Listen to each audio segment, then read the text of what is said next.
was up here because if pets could talk, boy, the stories they would tell. They would. Yeah, but we're here to help pet owners. Well, today pets might tell you they're not feeling too well.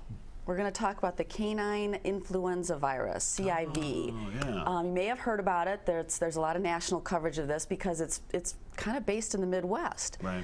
What happened was, well, they don't know what happened, but somehow this started in Chicago. Chicago's the epicenter for this virus, and it has spread to Ohio, Indiana, Wisconsin, Illinois, and now, it showed up in Sioux City.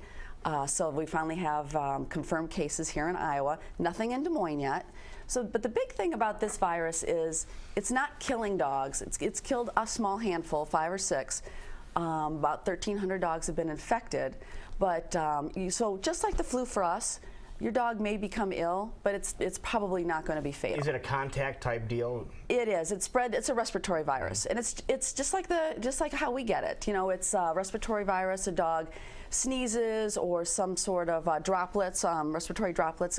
See, that's why you have to teach your dog to cover it, hit the paw, and cover its nose when they so sneeze. today we're going to sell those little doggy handkerchiefs. But imagine sharing bowls or anything like that could be an issue as well. Right, and the virus stays live on contact. So it, for instance, one of the theories is that it could have even been a sniffer dog at the airport. Oh. This is a virus that actually based out of Asia.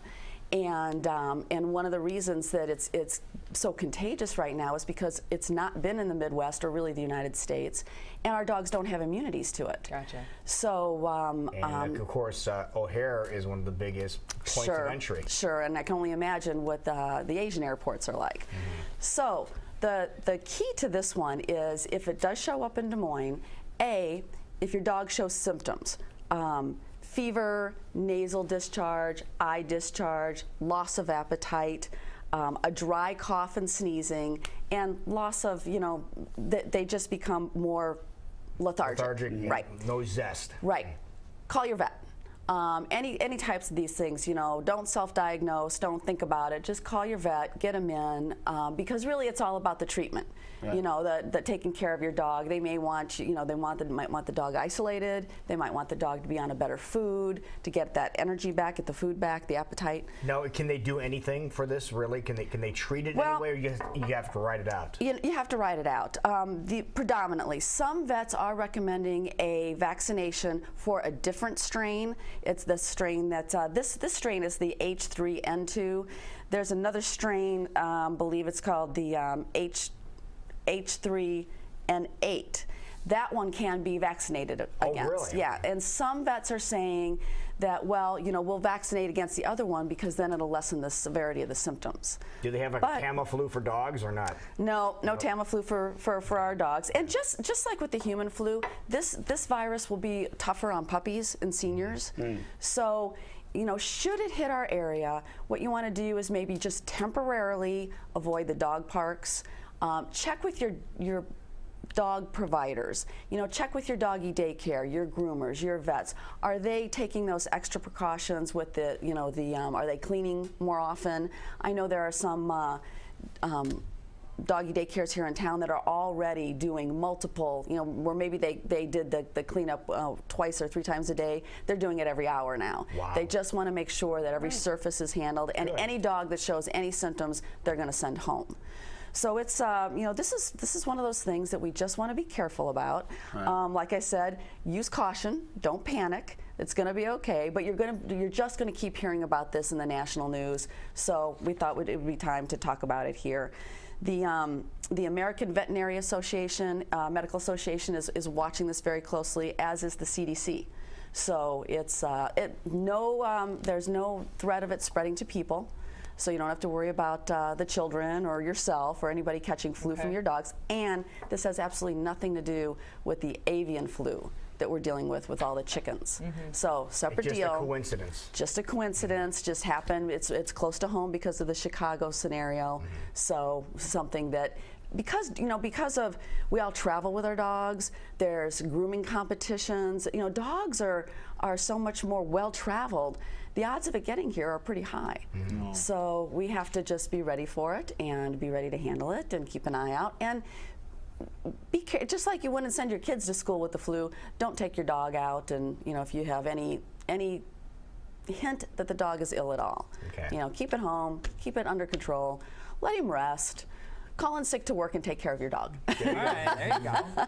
Sounds like a plan here. Exactly. All right, so we're here to talk a couple events real quick, too. Yes, we are.